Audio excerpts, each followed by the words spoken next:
ஆண்டவரில் களி கூறுங்கள். நீதியுள்ளோர் அவரை புகழ்வது பொருத்தமானது.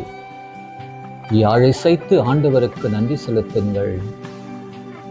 பதிநரம்பு யாழினால் அவர் புகழ் பாடுங்கள். பிரியமானவர்களே, திருப்பாடல் 33. விண்ணையும் மண்ணையும் நீரையும் காற்றையும் பஞ்சபூதங்களையும் உருவாக்கும் வல்லமையுள்ள இறை வார்த்தையை நாம் போற்ற அழைப்பு விடுகிறது. இறைவனின் வார்த்தை வல்லமையுள்ளது. அதற்கு நேர்மாறாக மனிதனின் வார்த்தை பலவீனமானது, அழிவையும் தரக்கூடியது. அவருக்கு உகந்த வாழ்வு வாழ்கின்ற வேளையிலே மனிதன் இறைவனின் பிரதிபலிப்பாக இருக்கின்றான். இதையே வார்த்தை மனுவான இயேசு நமக்கு தெளிவுபடுத்துகிறார். மத்தேயு